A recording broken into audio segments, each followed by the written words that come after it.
All right, welcome to the video, everyone. Thanks so much for coming by. It's Chris Petri.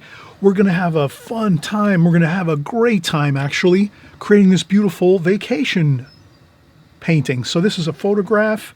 My brother gave me some vacation photos. I said, hey, broski, I need some, subject matter for my next video.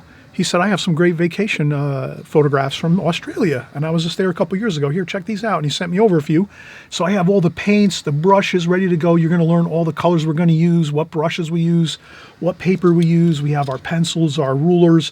We have all this information here right in this video to help you create this beautiful vacation type scene, which is a kind of a seascape scene with boats, sunset. It's kind of got all the exciting things you want to have in a painting. And we're going to have a great time doing it. So get ready. We're going to start in just a second. We'll go through each step of the way so that you can create this painting. And okay, we're going to be right back and get started. Okay, so we're going to move along here. We just saw the finished painting, and of course, we're talking our vacation photos. And this happens to be, again, my brother sent me this photo over the weekend. I asked him if he had any vacation photos. This is in Australia, and I guess he was there about 2 or 3 years ago, I believe. And so this is just a perfect photo for painting. The lights, beautiful sunset scene, boats on the beautiful water, the ocean here. And so we're going to do this and go step by step as we go. So we kind of can just follow along in the process. You know, we have good light here, some really bright light across the center of the picture frame.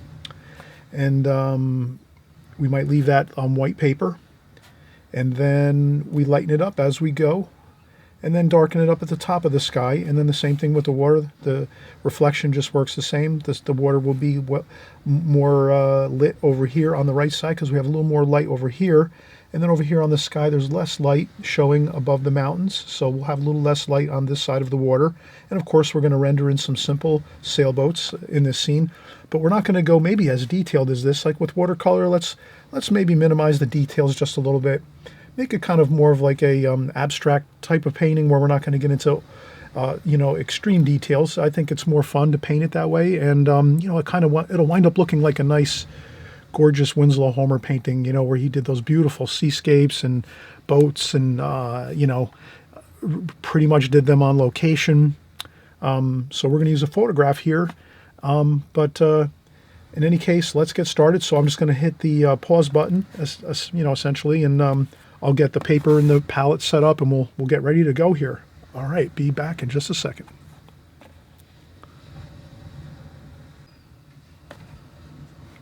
All right, so now we're set up here. We have the palette. We have my normal Schmincke palette, fresh squeeze tube paints here.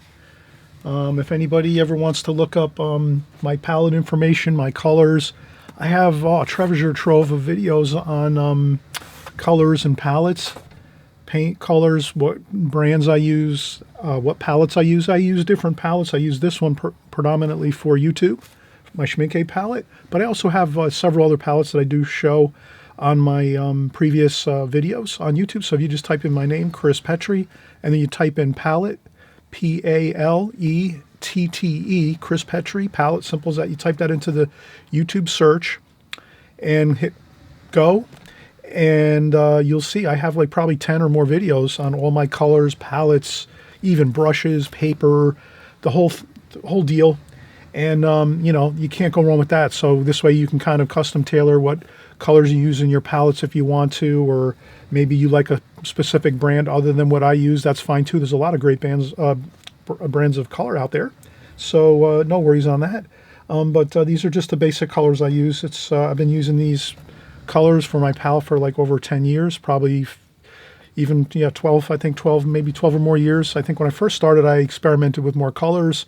And then I just started getting more focused on kind of just using what I felt were my few professional artists that I was following on a regular basis. I just said, let me stick with their palettes.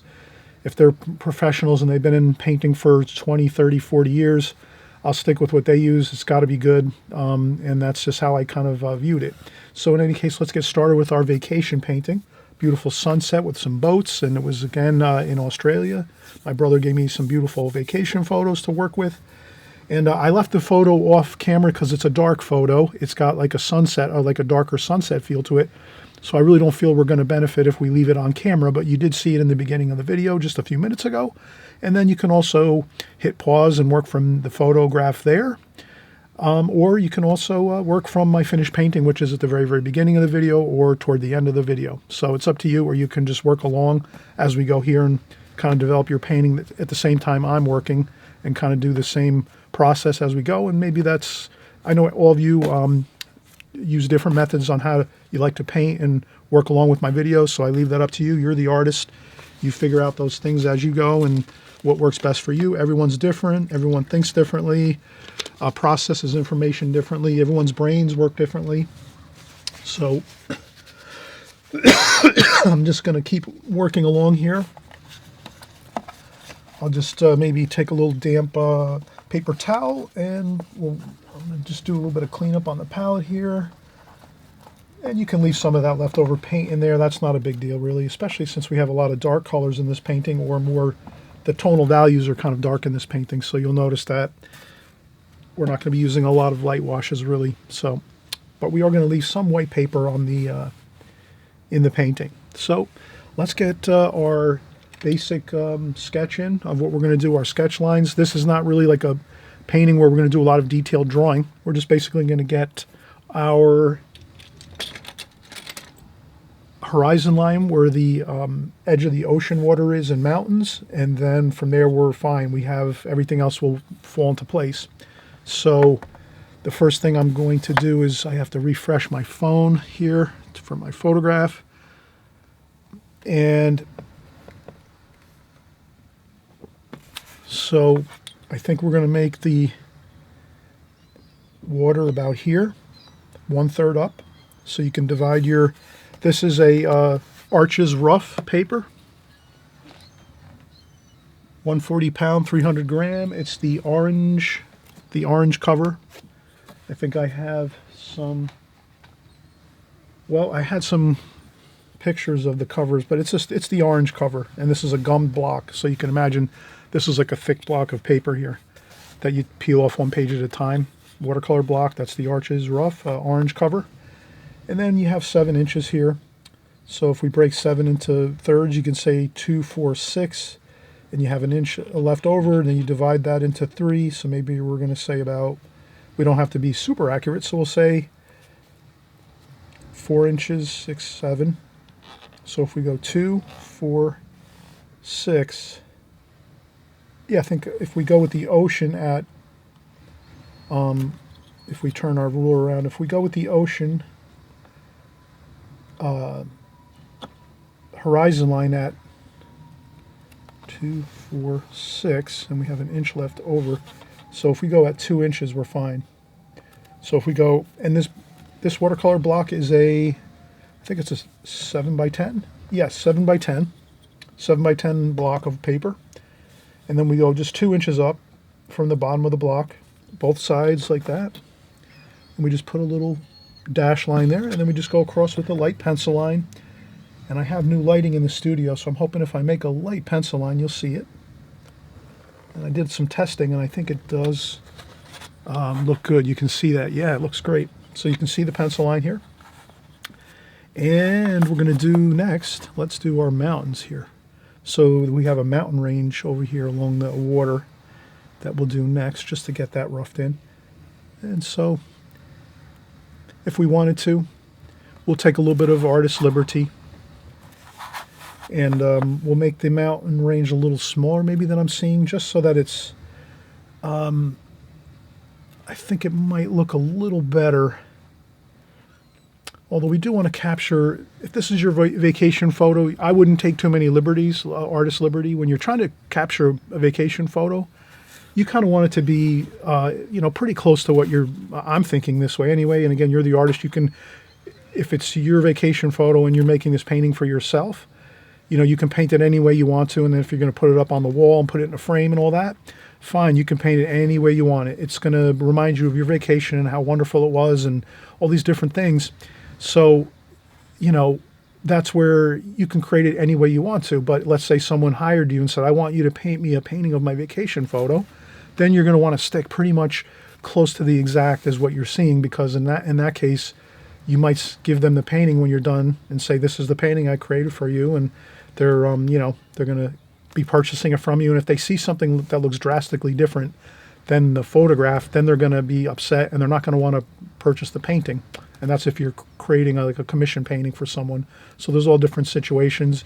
If you're painting it just for fun for somebody and they're not really, let's say it's not like a commission painting where a person's paying you to paint for them, well, then that's okay too. You can kind of take artist liberty and say, well, this is the way I painted it, and I hope you like it, and whatever, you don't have to worry about it.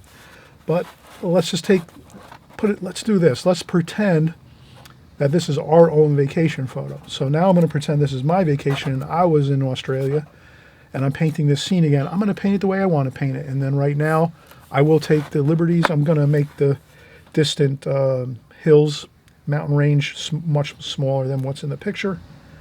So this mountain will become a molehill, and we'll just do that. And then we'll go like this. And I'm going to actually trail it down so that it comes down, touches the water, the hills, and then I'm going to pretend there might be a little inlet here where there's some just ocean, and then maybe the coast picks up again. We see like that. So that's my interpretation of what I think would look best, how I want to paint it, and then from there everything should work out good. We're going to do the two boats, of course, and then I mentioned too, there's a lot of great things you can purchase online. The golden mean calipers, you might see me work with these once in a while, but these are really great. So if you're painting a painting, you're kind of using your creative juices and creative liberties, you can, if you have a couple boats in the scene, you can say, well, might as well put them into the painting in a place where it's going to look like the optimum best. And most artists will all agree, professional artists, historians, people that are art collectors, they might say, yes, if you use these space divisions in your painting more frequently, the painting is just going to look better by default. So let's try it. Let's say, all right, let's make this boat over here. Let's start with one boat.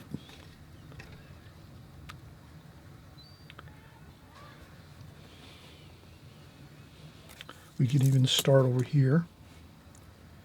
And so I'm going to say that this smaller sailboat is going to be right here. And this one's closer to the shoreline. It's about here. I'm just going to put the vertical sail. The sail is actually on a little bit of an angle, so right away I'm going to just sort of erase that a little bit. We'll get a ruler and make a sail in just a second. Let's get the space divisions correct. All right, so now we have this first space division here. It looks fine. We're on the golden mean space division. So that's good. That's the first sailboat. Then the second sailboat we're going to put over here, and it's the larger one, so we're going to come down here. It's closer to the bottom of the painting, but we're keeping the calipers like here, and that's going to be the second sailboat. All right, so that's really, really nice. That really looks good. Space divisions, and then we can even look at our, and we're pretty close with our space divisions for the golden mean here, so it's not too far off. So that water line here, the horizon line of the ocean, is looking good. It looks really very pleasant and pleasing looking. Now we can take a ruler, no big deal. We'll take our ruler and we'll just make our sails. And I'm thinking if I make my sail first, the mast of my sailboat first, that's going to help me to maybe paint or draw my sailboat in a little better, I think. So I'm looking at my photograph and I'm noticing that the mast of this sailboat is up about that high. And then this one, if I look in the painting, I'm seeing that this mast over here on this sailboat, which is larger and closer to us in the foreground, this mast is more straight. It's not as angled as this one, so I'm going to keep this one more vertical, almost perfectly vertical, just a touch this way maybe, but maybe almost perfectly vertical, plumb. And this one here, the mast over here on the right is higher than this one. So I just want to make sure I at least have this one. And if I even follow the angle, I'm going to go over here, take my pencil, I'm going to go over to my camera, my iPad over here across the way, and I'm going to rest my pencil up onto the screen and get the angle of how the angle looks from this to this mast, to the top of the mast. And I go like this, and then if I come down here, I keep the same angle. I just keep that same angle going like this and like this, and then that's like this, and then I just like that. And then I notice that this is about where it is for this top of this mast. Like this. Okay, so now, again, I want to stick to the photograph is, very. I want to, let's say, I'm using it as a guide and really kind of sticking to it pretty strictly. But again, I did change those. I did change the hills, the mountain range to make it smaller, and I did move the sailboats just a little bit to make it more pleasant and pleasing looking, so that there's space divisions here between sailboats and between the edges of the paper. Looks probably at its optimum best. Then we're going to do the sailboats. I'll do this one first. Oh, maybe I'll go over here. We'll do this one first here. So maybe these sailboats are looking pretty much level on the bottom. So I'm just going to make a level line, very, very light level line, and I'll make another one over here too.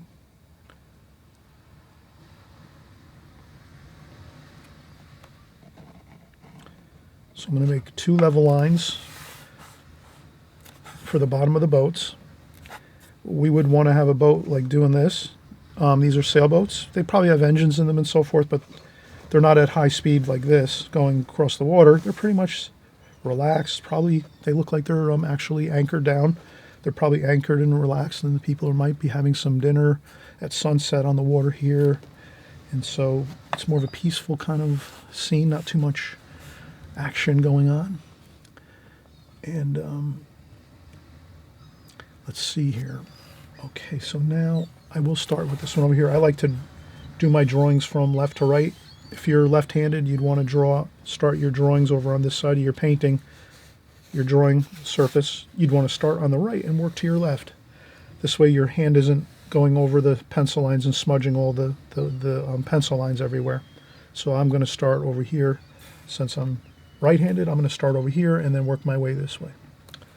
So I'm going to do my first smaller sailboat, and I can kind of see it's a slow, gradual angle up this way, and then the bow of the boat there, and then here is the stern of the boat, like so. And again, we're doing basic shape, and that's it. Basic shapes here. We're not doing anything too fancy. Okay. Okay, this one is same kind of thing. A little bit of like a curve. See how we have like that little bit of a curve there? Curve here. Now, I think what I could have done, actually here I made the bottom of the boat my pencil line that I made across this way. And for some reason I started with this as the top, which is okay. It's not going to really affect anything. So I'm just going to use this as the top level line. And then this here is going to go across level, even with this line, even across like that. And then as it comes up here, it comes up there like so. Then I notice that this part of the boat comes down this way, like that, and then trails off this way. And the boat does have a shadow under it like so. So I put that shadow there. And there is a bit of an angle on the back tail, the stern of the boat, like so. And there is a little bit of a cabin area that is above the main boat.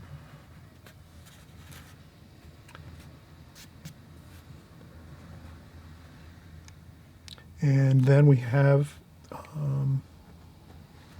again, I'm not going to get with incredible details. I'm just going to do the other boom. There's a boom over here. And it comes out about to there.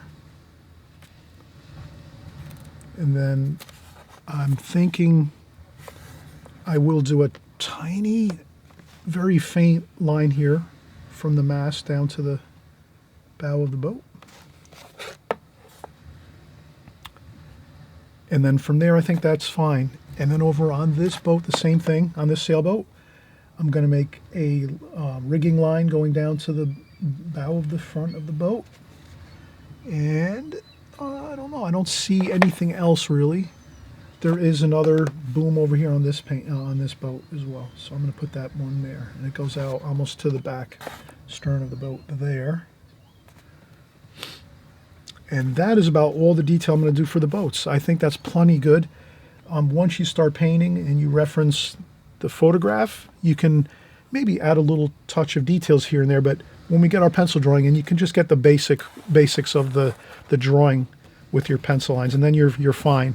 And then from there, once you're painting and you're, let's say, finishing up the painting and you're doing the last bit of details for your boats, then you can add in maybe a touch more of details on the tops of the boats, maybe a figure or two, real tiny.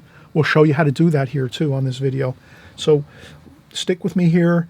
This is just the beginning. We're having a really fun time. We're going to get into the painting next. So we're actually ready to paint, and we'll take a quick break just to relax for about 5 or 10 minutes. And at that point, we'll be ready to come back in and start thinking about mixing up our paints first, getting our color selection of what we want to use. And then from that point, once you select your colors, you're going to put them into your palette, which is always a good game plan. If you want to paint a painting and have it go a lot more smoothly, try to get all your colors you're going to use in selections of colors and mix them out onto the palette. You're going to maybe add more colors to your palette and mix more colors to get, to cover your paper. But at least you'll have all the colors here on your palette, and then you'll be able to match them up and go, okay, I use this here. Oh, I need more of that. I see what color it is. It matches. Good. I can get more in there. So you can always add more paint to your palette. But once you start your colors, you're good to go. You have all the colors you need, and then you're just a matter of maybe adding a few more bits of color that you need as you're going. But you'll see how it all works as we go. And let's get started. So just, we'll, again, 5-10 minute break, and we'll start with the painting. All right, so let's get started with the painting. Just over here to the right, I have a water bucket and a small sponge. So this is off camera just because I want to have the painting actually fill the video space here so we can see all the details of what we're doing on the painting. So you'll just know that I'm always rinsing my brush and tapping off excess water on the sponge. I also use a tissue sometimes to check water off with my brush. So sometimes I might be using a brush and I tap a little bit of water off on a tissue. So a couple of different things you can do. You can get, there's more ideas as far as that goes. You can use paper towels, or, some people I know use, their aprons, or if they have maybe a shirt that they use for watercolor painting, you can just take your brush and, tap it on your shirt or your apron or whatever. So as long as you're checking off water once in a while off your brush, that's really helpful when you're doing watercolor, because you're not always going to want to go onto your painting with a brush that's, flooded with water and paint. So it's kind of just a little strategic thing you can do when you're painting. To kind of have that little thing in the back of your mind. You always have an option to take a little bit of water off your brush when you're working. And in this painting here, I did want to add one more thing to the sketch, and that is a little bit of some light lines, sketch lines, just to kind of show the light in the picture.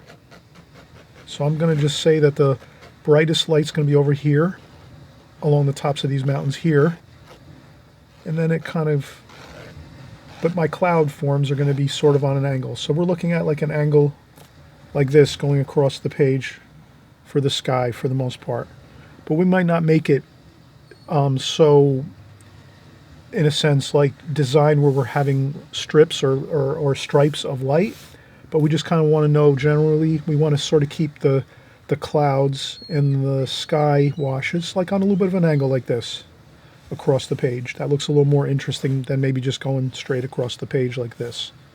So we want to kind of keep an angle to the sky. It looks a little more interesting. And then once we kind of have that idea, we do a couple light pencil lines just to keep our self on track, so when we're starting to do the washes, we remember to do that, keep the lines a little bit on an angle. And then the water is fine. We can just go straight across with our washes. And I think what we'll do is we'll do the glazing technique, which is really simply we're going to cover this whole sheet of paper first with light wash of color. And then once we're done with that, we can then, after that, go over with darker washes. So I'll get a brush ready here, and I notice that I need to probably change out my water. I have a brush here that's sort of gummed up with some paint I didn't realize. So let me get some water quick here. So I'm going to change out my water quick.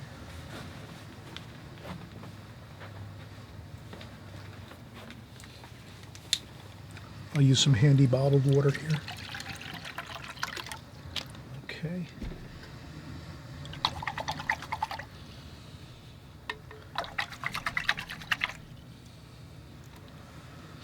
Okay, and then we'll start mixing our colors. So this scene is kind of a lot of yellows, oranges, umbers. Let's go with some raw umber here. We'll mix some of that out, make sure it's smoothed out, and we have it's a nice golden sunset color. And then we have yellows. Let's use some cadmium yellow, some lemon yellow, cadmium lemon yellow, a touch of maybe some orange. We'll do some orange down here, cadmium orange. So I'm trying to keep these a little bit separated, but you can mix them a little bit here and there too. And that's going to be the orange and yellow colors, the really, really warm colors. Even some cadmium red. We're going to have some cadmium red here too. Again, I'm mixing out my colors on my palette. Then we're going to go with some cooler colors. We're going to have some French ultramarine blue and ultramarine violet. So we're going to want to have some of that with a little bit of umber in there to kind of gray that down a little bit. And that's going to be for our the upper clouds in the sky. So some French ultramarine blue and ultramarine violet should give us a really good kind of color with maybe even a little bit of alizarin crimson in there too. For the sky washes, maybe a little bit of blue too over here, some cobalt blue. So I think we have plenty of colors here to get started, and the predominant color is going to be the gold colors, the golden sunset colors. So I'm going to change my brush now. I usually pre-mix my colors on the palette with a round brush. This is a Raphael brush, Raphael Kolinsky Sable. And I have videos on brushes too that you can always look up. You just type in my name, Chris Petri, brushes, and you'll see I have all my brushes on there. I kind of go over what they do, how they perform. We use synthetic brushes sometimes. Sometimes we use the sable brushes. We use flat brushes like this, round brushes. We use varieties of brushes, so you can kind of see all the brushes that I use. Some I use more than others, of course. And so let's get the whole paper covered with crystal clear, clean water to start with, and just a light wash of clean water. No paint at all. Just we'll cover this whole page here, this whole watercolor paper with a light wash of clean water, nothing else.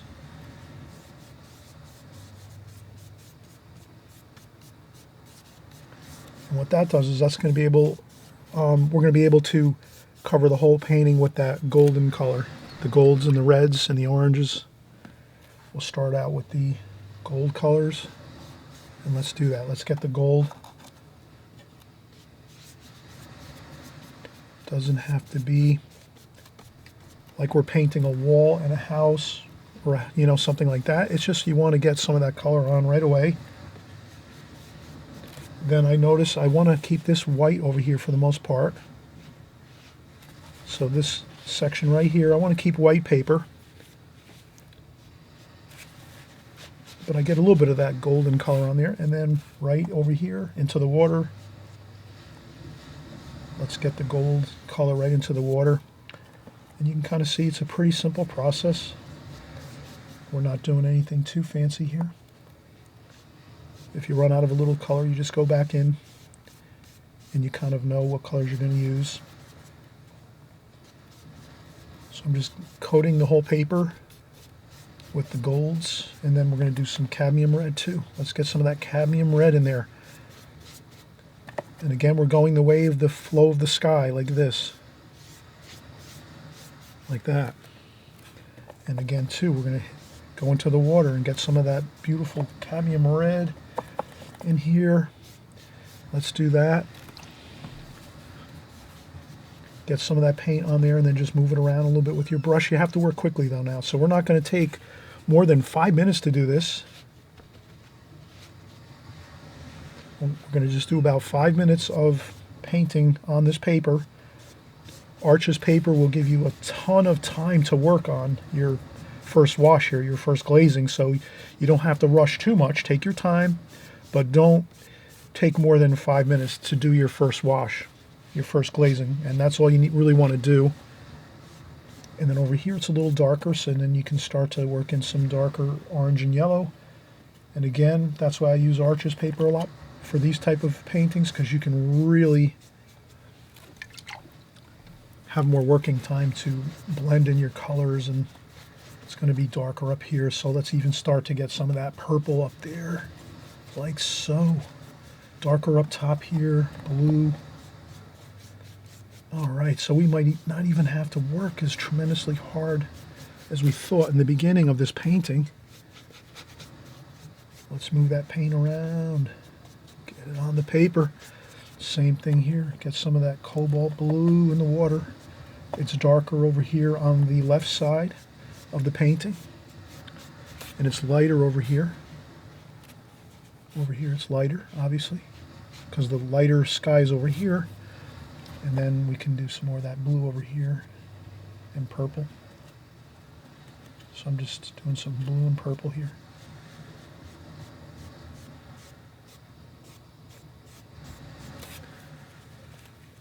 And then I rinse off my brush one last time. Good. Dry it off on the paper towel or your tissue, and then just a damp brush, and you want to just kind of blend things in like this.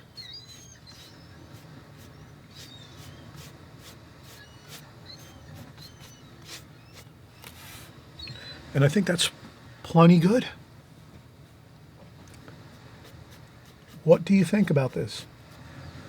This is pretty straightforward. We mixed all our colors first, got them into the palette, and then we just did our basic, fresh, clean, crystal clear water, a little light wash over the whole page, not too much water on there, just dampen up that paper the whole way over, and then you just work in your colors. Oranges and yellows first, and then you add your purple and blue over the top of that. Once you're kind of getting along into that, getting the yellows and golds in there and the umbers, then you just grab your purple and blue quick last and get those in the painting where you see the painting. It's darker over on this side of the painting and it's lighter over on this side of the painting, because we do have the sun is probably over here somewhere to the right, so there's brighter sky over here, means this is a little bit lighter up here. You can even take a couple little, with a clean paper towel or tissue, you could even do some light lines like this.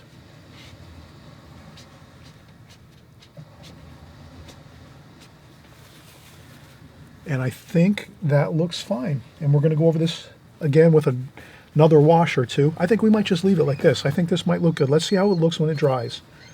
It's going to be a little lighter now when it dries 100%. But let's take another break because we have to let this dry. Now, that's the big part with glazing technique. You hear me say this all the time on my channel. You have to let things dry, especially if you're using the glazing technique and you're wetting your whole paper like this and you're getting that whole wash on there. Your best bet now is to get a blow dryer and dry this off 100%. Or if you want to let it dry for a couple hours, at least a couple hours, you just come back maybe an hour later and touch the paper. And if you feel it's dry enough, you can go back in and we'll start doing the mountains and the boats. But you really have to let it dry, though, at least I would say an hour. But if you have a blow dryer, you can dry this off pretty quickly within 5-10 minutes. It'll be, completely dry, so it's up to you. I leave that up to you. You're the artist. And let's take a quick break now and let this dry. And I always mention too, if you enjoy my videos on my channel, you can always subscribe on the right-hand side below. It's that little button that says subscribe. You click on that. And all that does is just each time we make a new video on the during the week, you'll see it come into your YouTube homepage. And this way you'll be able to click on it and check it out and, you know, see what we're doing here, painting, drawing and painting. And if you like the subject or you like the painting and you want to watch and even join along with us and paint, then great, you'll do that. And maybe sometimes if you don't feel like painting, well, you can just watch the video. Again, watching videos helps your artwork come along tremendously well. So if you're a newer artist, welcome here if it's your first time here. But if you're a newer artist, watching videos helps you tremendously. I would advise watching as many videos as you can and you can fit into your schedule. And but of course, you want to get your, you know, drawing and painting skills going too. So you want to keep drawing and painting all the time as well. But if you're just, you know, tired, many times over the years when I've been painting, if I get too tired or I'm too busy, I just watch videos and I don't worry about it. I don't, you know, have to necessarily always pick up my brushes and paints. But you know, especially if I'm tired and I don't have enough energy to paint and draw, I just watch videos. And I'm always learning something new as I do that. So great to have you here. Thanks for watching. And we're going to get back started. Just once this dries, I'm probably going to use my blow dryer, dry this up quick, and then we'll clean up the palette a little bit and we'll get started again. All right, so we just got back from our break. And, you know, again, I always encourage everyone, if you take a break once in a while, like when you're going through your painting, just for 5 minutes even, or 10 minutes, you can sit down. If you stand up, or if you're standing up, maybe you can sit down for a few minutes and relax. It's up to you. But I always suggest definitely taking some breaks. I realize some of you don't need to take breaks. You can just work fine and your concentration's great all the way through. So, you know, you always do what you feel is, you know, right for yourself. You know, we're all different, each one of us. But I do find breaks kind of help me, because when I come back to the painting, I'm looking at it and I'm saying, I'm always having that consideration of lights and darks in my painting. So when I'm looking at this painting in particular, we're working from our vacation photographs. And I always just mention this too. We always, you know, you've seen me mention this numerous times if you follow me. If this is your first time here, again, thank you for coming by. And I'll always go over little juicy details like this on my videos with you, just to kind of interject some interesting thoughts about what we're doing here. And so I always mention, like in a painting, you're going to kind of want to think about darks and lights in a painting. So perhaps you might think of it as, this is our painting, and then I'll maybe use a China marker here. So usually we can use lights, medium tones, and darks in our painting. So in this painting here, I'm looking at it, I'm saying, well, we only have a little bit of lights here, really, like really bright lights, like the white of the paper here for the most part. You can consider this like white of the paper. There's a little bit of yellow in there, but a little bit of tone on there, but for the most part, that's light. So I consider that my brightest white color. So that would be, let's say, over here. So let's call this our, you know, our lights here. Our lights. And then next we have our mediums. And our medium is pretty much, the medium tones is the whole sky and water areas, pretty much, for the most part.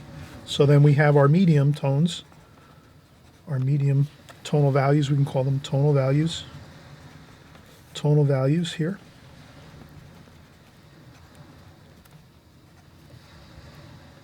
So these are our tonal values. I'm sorry about my spelling there. Neatness here, I don't have the neatest handwriting. So tonal values, medium lights, so our mediums are like this, so we can just kind of shade this in a little bit. So that's kind of like the medium tones on the paper.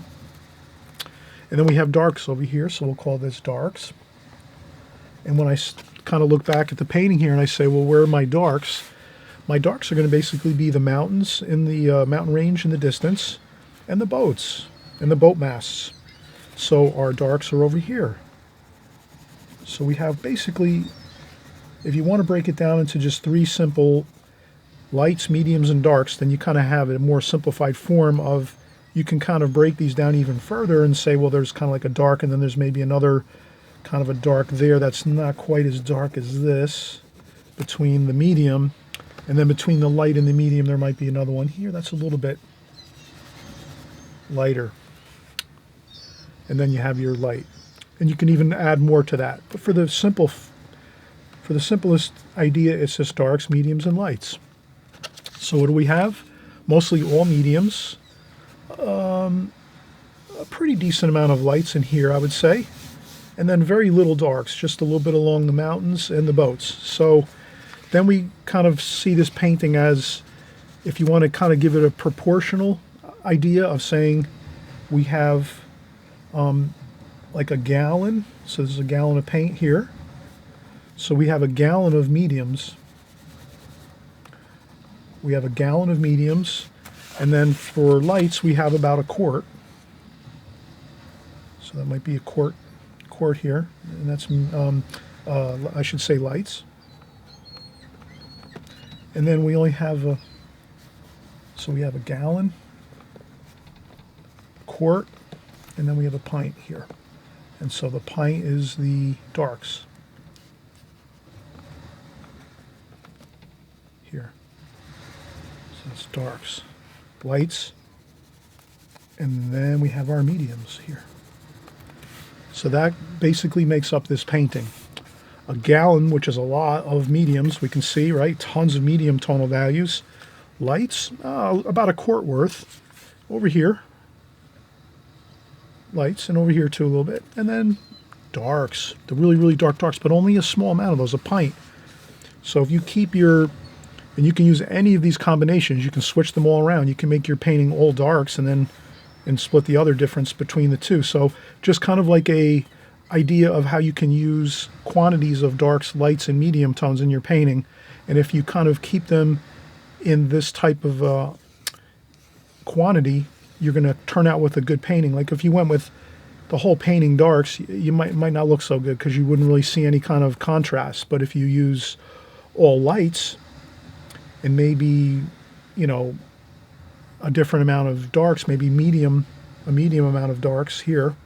So you can interchange these, but this is basically just a formula you can use.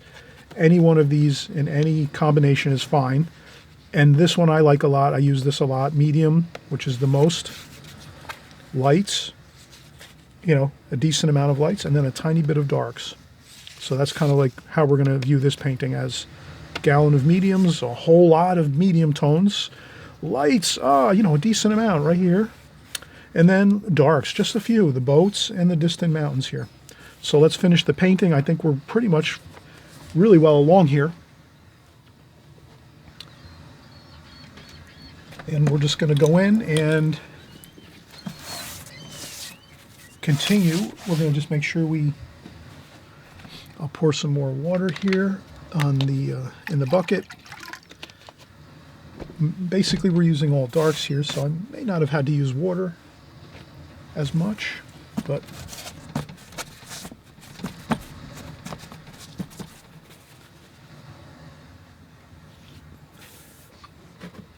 and I'm just going to use 2 round brushes, I think, to finish up with maybe another. I think I might use my let's see if I have that over here. Yes, I do. So basically, I'll finish up the painting with 3 brushes, most that I use quite often, and it's the round brush, which is the Raphael number 6 round brush, and then also my travel brush, which is a number 4 Da Vinci Kolinsky travel brush there, and then I'm also going to use a Alvaro Castanet needlepoint brush, which we'll use for the fine details of the boat. So between these 3 brushes, we can finish up the painting, which are more of the details of the painting. We did the first, of course, with our Da Vinci brush here, number 30 millimeter Da Vinci synthetic flat brush, to get all of our really large washes in there. So let's go for it now and keep working along here. I leave all my, we didn't really need to clean the palette here, I don't think, because we're going to use the same colors. We're going to use blue and purple. And then we have some umber over here, so we'll just mix some more umber in here. And blue and umber. And that should be good, actually, blue and umber, just to get ourselves started here with our boats. And the boats are just going to be quick little bits of wash, and we're almost done right there. And then we have another boat over here, sailboat, and let's just do the same thing.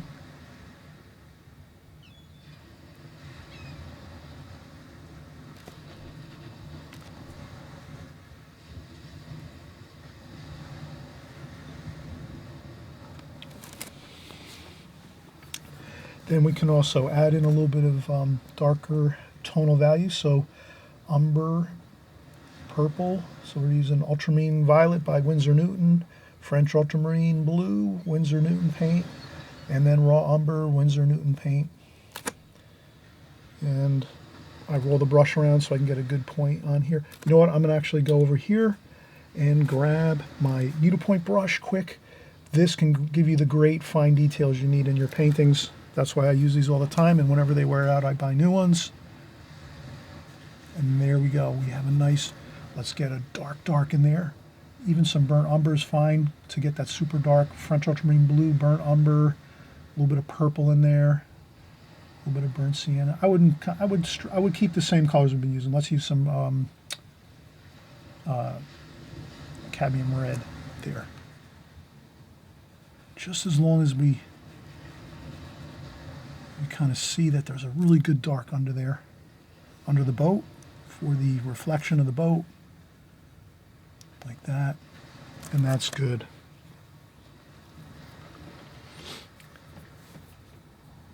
And then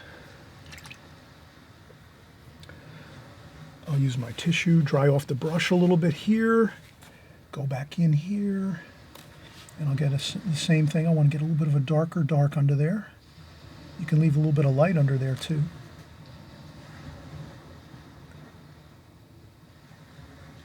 Just a little dark for the reflection.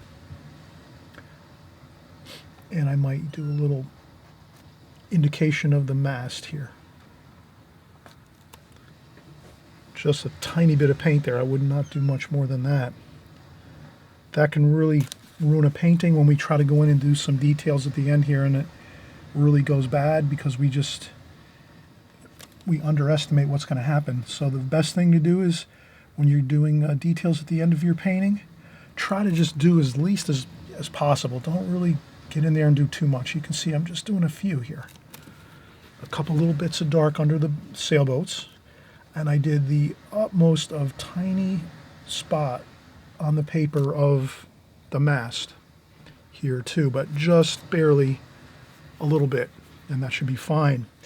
Then we'll go back to this brush again, our travel brush, and then this top portion of the sailboat is the cabin portion, like that. So we want to get that in there.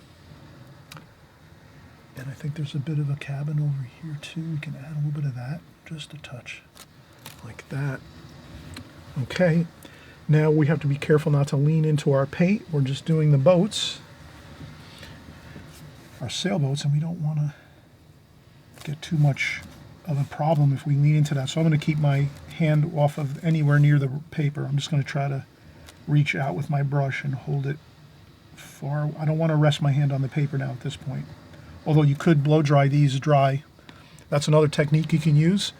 If you do your sailboats first, like this, then you can use the blow dryer, dry these off completely 100% with the blow dryer. Then you can rest your hand on the paper and start working your mountains like this. And that will work too. And then you won't have to worry about smudging any paint. Instead of me stopping the tape and using the blow dryer, I'm just going to continue to work and just make sure that my hand doesn't rest back down into the paint where the sailboats are, because that can really have a problem. And I'm really careful along this coastline here. This can be another issue. You can always put a piece of tape across your paper. At this point, you can take a piece of tape. We could even try it, just so you can kind of see what you could do if you kind of feel you're a little bit tentative about putting in your distant shoreline and you don't want to go off course and kind of smudge down into the water. You can take some really good, I would use the best tape you can get. And in that case, if I do it, I'm going to use this tape, which is really great, frog tape or 3M tape. I think this is 3M, purple. 3M purple is actually painter's tape that professional painters use to paint walls and trim on the interiors of houses and commercial buildings and all kinds of good stuff like that. And if they don't want to paint over certain areas, they tape those areas first, like we're going to do right now. And then they just carefully press on the paper, on the tape right along, just along the edge where you're going to paint. You don't have to press the whole, tape down everywhere. Just along where you're going to paint, like this, right there. And then we can do that. And I can leave a little bit of white there. That's not a big deal. And we'll just go in and get some of our darks again, which are French ultramarine blue, ultramarine violet, raw umber, and we just keep going. And we're going to get our hillside over here, our distant mountains over here. And you can paint right on top of the tape, and there's no worries, you're not going to lose that beautiful edge along the water.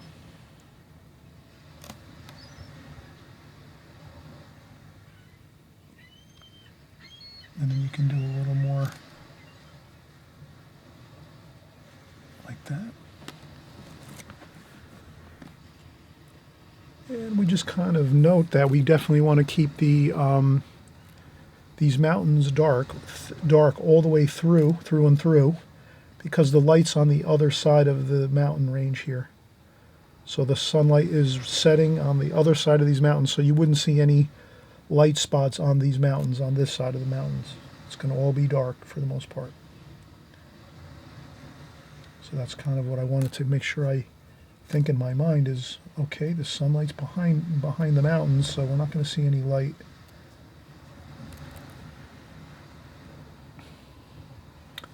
And once you're done, you can just simply lift up the paint, like tape like this. And there you have it. Perfect coastline with no smudges or anything.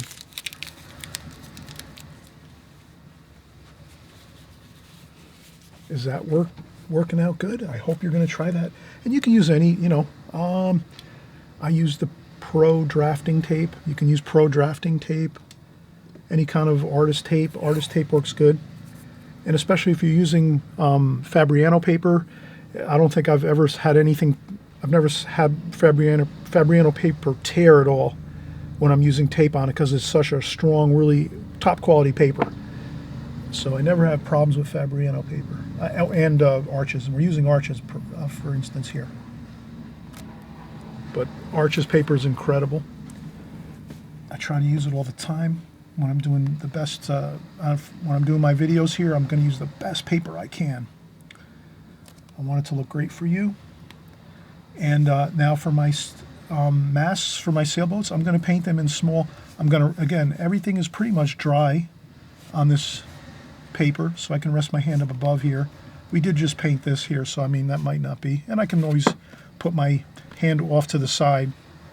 And then now when I do my mast on my sailboat, I can just go little bits at a time, maybe like an inch or two, take a break, come over here maybe.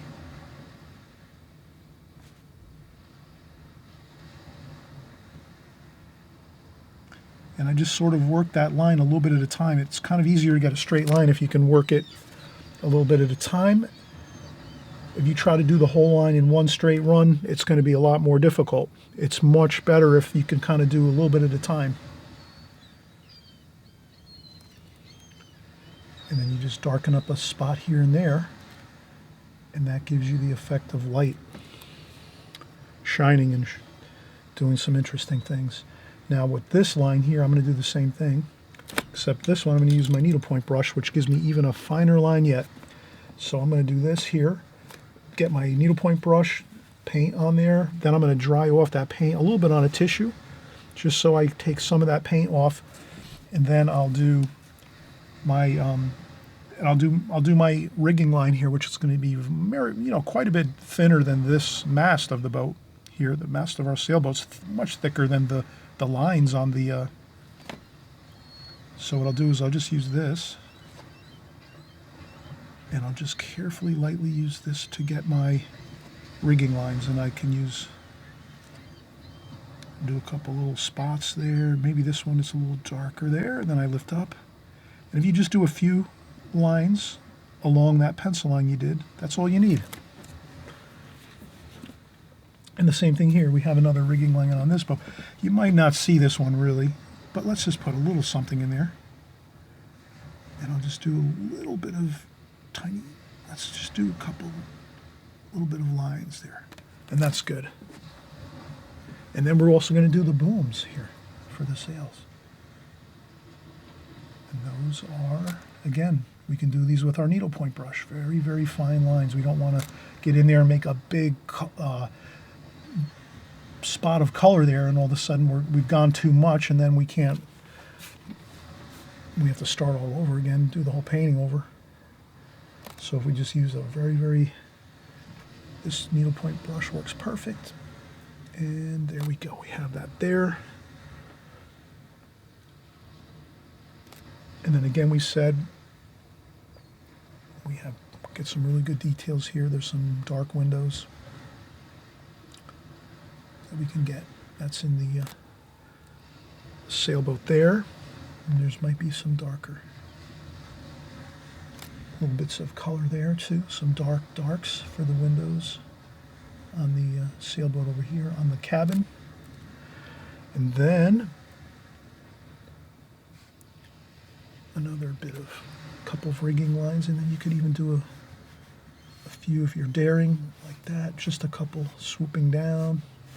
I think that's good though. Again, I'm not too many. I don't want to have a problem at this point. We've done all this hard work and it looks good so far. We don't want to have an issue right at the end here where we have a problem. So let's go in here and get a little more. There might be a few figures here on the boat. Let's get a few figures in, maybe a little bit lighter, not too dark, and then let's do some figures here. So we have a figure over here, perhaps maybe another figure down here. So in this sailboat, you can see a few figures. They're on the boat. You can even tap up a little bit, make them lighter, like that.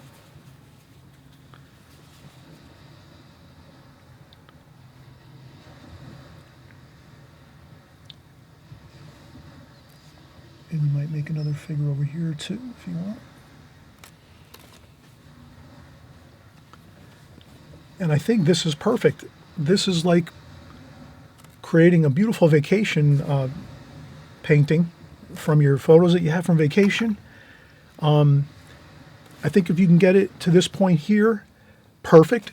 And then if you always wanted to, you could go with a few more, maybe darker clouds in the sky. That might be something you would experiment in the future with a little bit. But if you get that first wash on like we did, that's really the key. If you can get that beautiful first wash in there, that first glazing, then you're almost home free. Then it's just getting in that darker line of the distant mountains. And when you have that completed, and you have your sailboats done, and then your mountains in the distant mountains here, you will have a gorgeous painting completed. And again, you can always go over with some additional details. Tell you what, I'm going to take a quick break and I'm going to see if I can try to do a few more details to this, or I should say additional washes to kind of just, give it a little more impactful look to it. Maybe I'm going to go with a few more darker clouds up here. I think I'm going to try that. Again, watercolor is experimentation. So we're going to try to experiment once in a while. If you get a painting completed and you think, I'm going to experiment and maybe do a darker wash somewhere on the painting, or maybe add some highlights or something like that, well, go for it. It's all about trying out new and different things as you go and having fun with it. So let's continue to have some fun here. We're going to try another few little, let's say, things we're going to just try to embellish this painting a little more with some more details, but not going overboard. So let's try it and see what happens. Again, I'll take another break just to relax for a few minutes, and we'll come back and we'll try to do a few more little things that can kind of spruce up this painting even more.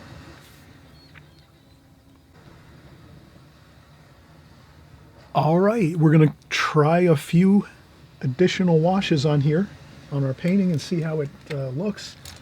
I'm looking for a different brush for myself, something larger, so I'm gonna grab my, this is a number 12 round brush. You can see this is quite a bit larger than the number 6 we were using. So that's, I'm going to try to use a larger brush now to do these final few washes in the sky and in the water. So first thing I want to try to do is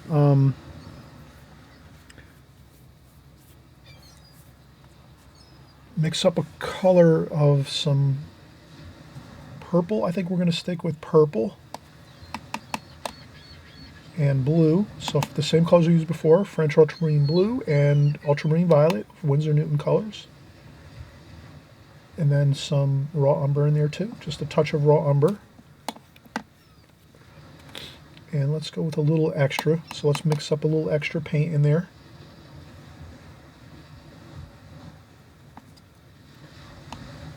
Okay, so I've loaded up my brush with plenty of paint.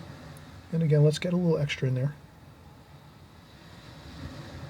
Make sure you mix up enough paint for the thing for the portion of the painting that you're going to do. That looks pretty good. Blue, maybe a touch of cobalt too, I think maybe. That would look good, I think. And some umber. All right, so a brush this size, like a number 12 round brush, holds a lot of paint and water. So, it does take quite a bit of paint and water to kind of get yourself a good bit of color into that brush. And of course, we don't want too much water in there. You can kind of see how there's not much water in here. It's mostly all paint in my brush right now. So what I can do is right now I can leave my brush just like this, and I'll leave it to the side, but actually let's leave it over here because we're going to use this in a second. But what I want to do next is I want to take my water container and dump out any water I have in there because I want really clear, fresh water right now.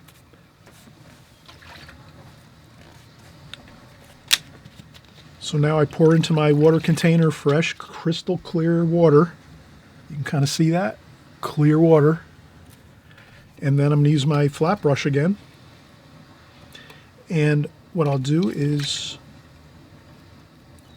I want to just make a damp brush, not a load. This brush is not loaded with too much water, so I loaded up this brush right now, my Da Vinci 30 millimeter flat brush, crystal clear water in the brush, and then you take off some of the water on a tissue because you just want to go over with a damp brush here and just get yourself a light damp brush of water onto the paper, but just a tiny bit and only for a second or two. You don't want to go over this and over this and over this. Just a little tiny bit of fresh, clean water on your paper to dampen up that paper so that when you put on your darker clouds now, it's going to be a soft looking cloud formation and not too much hard edges. Okay, so now we're going to go back and pick up our brush that we just loaded with a bunch of really good paint, and I would say let's even add some yellow into that too. Just a little bit, but then you just have to take your brush and hold it and just start up over here.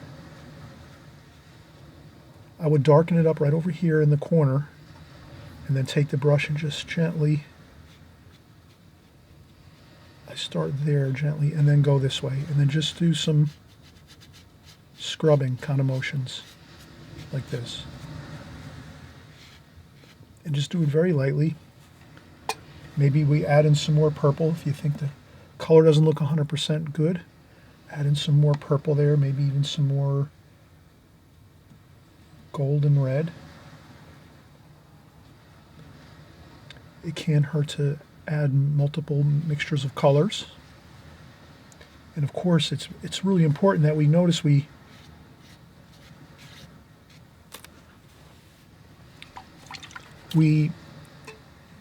wet the paper first, again with that little tiny bit of water, and it makes a big difference. And then here, we lighten up the wash now. I rinsed off my brush, took all the paint out of the brush, so now I have a clean brush right now. And then I just use this here for the lighter bits of cloud here. So we're going to see how those are lighter now. There we go.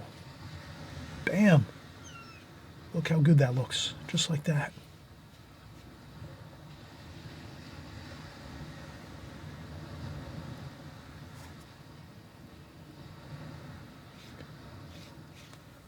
And I think that looks even better yet than what it did before. And then what we're going to do now is the same kind of idea. We're going to take the colors, French ultramarine blue, raw umber, purple, French ultramarine blue, raw umber, maybe a touch of yellow.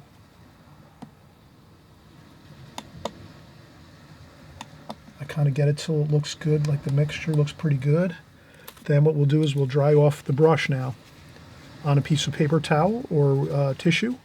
So what you want to do is dry off your brush really well and just leave a tiny bit of paint left on there. And then we're going to try to get some interesting water shimmers of light on the painting. And that's what I'm going to do here. It's a little darker over here, so I can start over here. It's a little darker over here along the coastal area.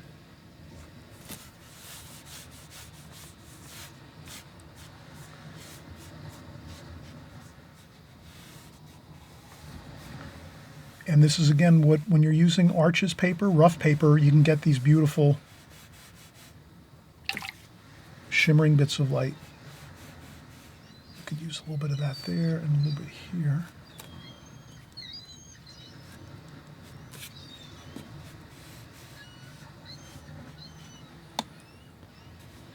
And then you just gently touch your brush down to the paper very lightly and just drag your brush across the paper.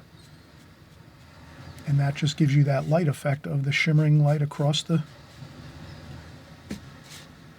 paper, like that.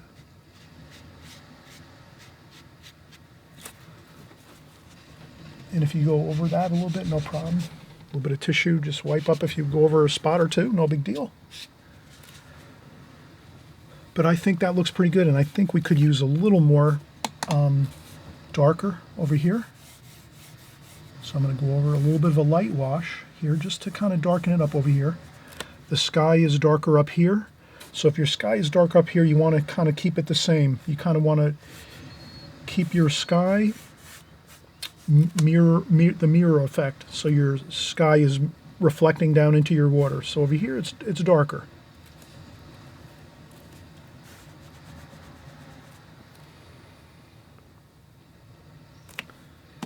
And then maybe across here there is a little bit lighter over here as it goes this way, like that. So you just kind of mirror this effect here and then this way. So your light is like here and then up here like so and like that. So you kind of see I did a little bit of an angle over here, and that's really the whole thing. That's the whole thing here, the whole deal. You're just working in glazings, light to dark. You start out with your first glazing as we showed in the very first part of the video, and then as you start out with your light washes, you build over the top of that with your darker washes, and it's as simple as that, and you have to let each one dry. And then of course the key to this final bit of darks to this painting is just for the upper sky area, you wet the paper just a tiny bit with fresh clean water, tiny little bit of wetness to just dampen the paper a little bit, and this way it kind of smooths out those washes for the clouds. And then for the water area, you don't want to really add any water down here. You just want to use the dry brush technique and drag your brush with thick paint across to give yourself that shimmering light effect on the water. And I think when you do these few bits of techniques and methods for your painting here, you're going to have an absolutely fantastic time of accomplishing it and doing it well. And if you have to do this painting 3, 4, 5 times, do this painting as many times. If you really enjoy this painting and you like this painting, that's what I'm, if you don't like this painting so much and you think this is not really my cup of tea, no big deal. But if you do want to recreate this type of effect for your paintings and you want to try this technique, the glazing technique, and you want to create some beautiful sunset type paintings like this and ocean paintings and seascapes, by all means, try this one painting 4 or 5 times until you really kind of get the feel for it. Watch the video over and over again until you can even write down the steps if you have to, or, you know, when I used to work from videos, I would sometimes take 5 sheets of paper and I would do the first sheet with the first step. Then I'd start the next sheet and just put the steps of the second sheet on there. So it doesn't look like a finished painting as I'm going, but you just write down on your sheet of paper as you're doing it what you're doing each step of the way. And then that helps you too if you want to work that way. I've done that numerous times. It really is helpful if you want to, but it's up to you. I know everyone here, especially a lot of you, are already really strong with your watercolor techniques, so you really don't probably need to do something like that. But if you're kind of newer to watercolor, you might find some help with that if you kind of plan out your painting a little bit ahead of time, kind of like we plan out our colors first. But in any case, have a wonderful time painting. And I always mention too, if you want to leave some comments in the comments section, please do. Everyone really enjoys the comments. People always learn from those things, so newer artists learn a lot from you. You know, when they're looking at the comments section, many of you have a lot of experience, so you put in some helpful hints in there. And I always like to follow the comments and try to chime in when I can. And so we'll see you on the next video. Again, thanks so much for joining along with me here on my channel. And we're going to just keep doing paintings week after week, month after month, and year after year. We're all getting better at the same time with our watercolors. So happy painting, everyone. Enjoy the journey, and we'll see you on the next one. Bye-bye.